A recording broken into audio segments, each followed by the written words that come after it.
Hello Internet, tonight we are back with another review. This is, what are we saying? Blade Runner. Blade Runner. The original Blade Runner is one. what's on our screen tonight. This is the director's cut, for those of you that are big Blade Runner fans.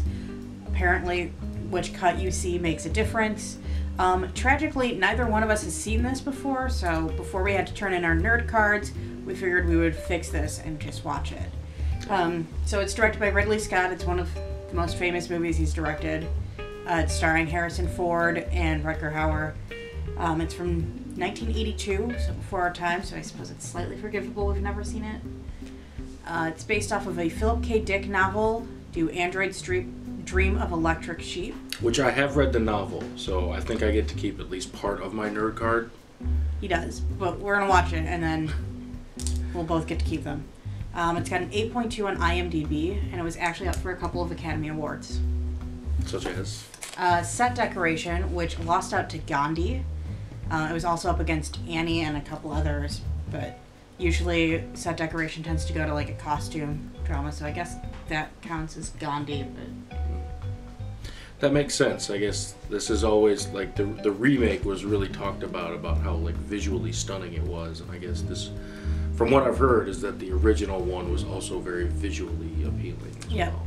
And that was the second one it was up for, was visual effects. It was up against Poltergeist and E.T. Guess which one won? Poltergeist. Actually, E.T. won Best Visual Effects at that Academy Awards, which I thought was interesting because I would have assumed, like when I saw who it was up against, I figured it would have been Poltergeist, if not actually this one. But no, I lost to E.T. It's gotta hurt. A little bit. Yeah. So I think that's all the random information I have about this. Other than it's a science fiction movie that is very well regarded and it has Harrison Ford in it. Yeah.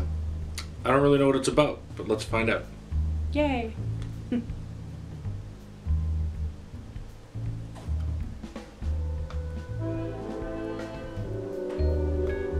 Logo from Company. All movies start with logos. I'm going to start my movie without a logo. Okay. So Run Show. Alright, so what did you think? I can't believe it lost visually to E.T. Right? Like within the first 20 seconds, I was like, this should have won compared to E.T. Compared to E.T., it definitely should have won. Even back then, in Visual what effects, was this, 1982? 82. Yeah. 1982, the effects were really, really well done. They really were. And it's fun watching Edward James almost run around with put little origami figures everywhere for no apparent reason. I don't know. Maybe I'm reaching, but I think there was a reason to it. Oh, I think there's a reason. I think there's a lot of deeper level to this. Yes. But what it basically is it's Harrison Ford plays this cop called... A Blade Runner's job is to hunt down replicants. Manufactured humans you can't tell from the real thing. What's this? And there's a series of questions that they have to answer in order to determine, like if you thought I was a replicant, you would administer this test, which is just a series of questions to measure how I respond, specifically like my pupil dilation, how I respond emotionally and everything to these questions, and that helps determine if you're a replicant. Well, if you fail it, meaning that you are a replicant, then these police officers, the specific kind called Blade Runners, get to kill you because you're not supposed to be on Earth. They were banned after some uprisings. So there's a lot there that goes with... It brings up a lot of really deep philosophical questions. Right, like what it means to be human. Right, what it means to be human, what makes something real. Mm-hmm. Would you a robot? It's not a deep philosophical question.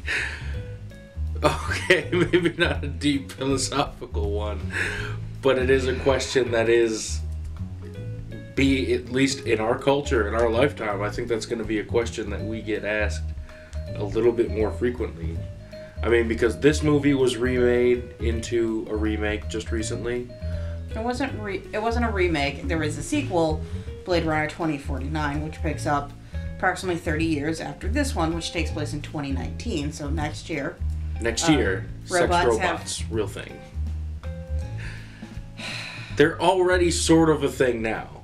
It's gonna be, and then you've got shows like Westworld, which, like, one of the central themes in that is, like, sex with robots. Yep. And then, you know, it's becoming more and more prominent in our own culture today. So it may not be a deep philosophical question, but it is a legitimate question. Back to the movie. So it's got all these deep philosophical levels to it that you can sort of unravel if you want. Or you can go, man, people talk cryptically a whole lot. And I know they're trying to communicate something to me, but I want to be on the surface level today. And we're all way down here. I think it's trying to be like a really deep philosophical movie. Which makes sense based on the fact that it's Philip K. Dick, and he's one of those very philosophical science fiction writers, along with Asimov and others of that ilk in that time, but it's, I don't know. So you didn't like it? Not overwhelmingly, no. Like, I get why this appeals to so many people and why it's considered a sci-fi classic, but yeah. I can definitely see the appeal of it. It is really well done. I'd say it's probably worth watching once, but only if you're like a really big sci-fi fan or a really big fan of Philip K. Dick, or even just philosophy or studying film. But outside of like those niches, I'd say you could probably skip it. I mean, there's really nothing great here. I don't think this movie has aged very well, which makes it really hard to come back and watch and be like, oh, it's, you know, an all-time classic regardless of everything. Like, it just, no, it hasn't aged well, and I'd say that's probably its biggest flaw, is that it doesn't really stand the test of time. In what way?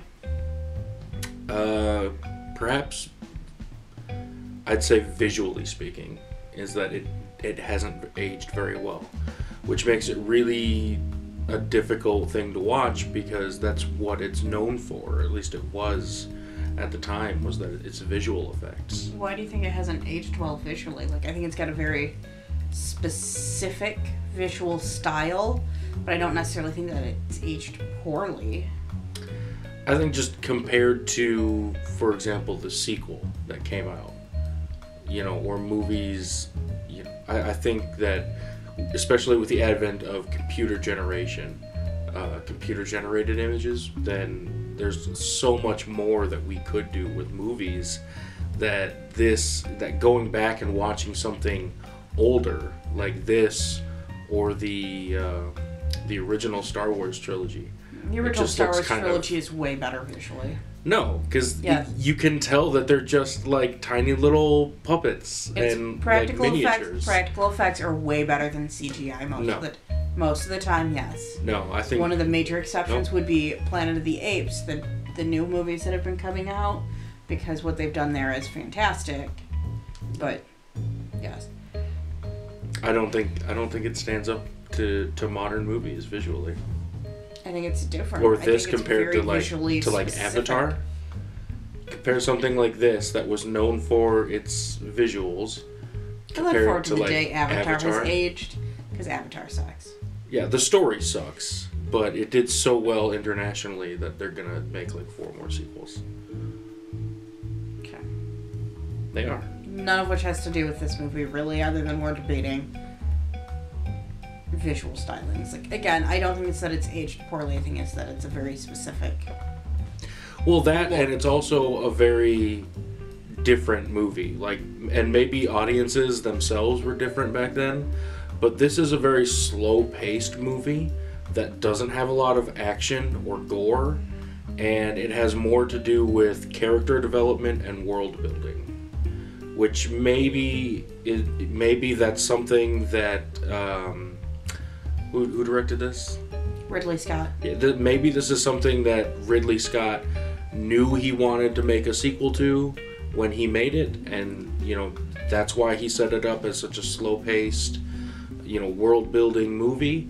But just watching it for the first time without any sort of reference or anything like that was just boring. And I don't know, maybe it's just because I grew up with a quicker pace and just, this instant gratification culture, but I can't really appreciate something that takes time to build characters and build a world. It's like this is really, really boring. I don't know that he necessarily planned on making a sequel. I just think it's a much slower pace.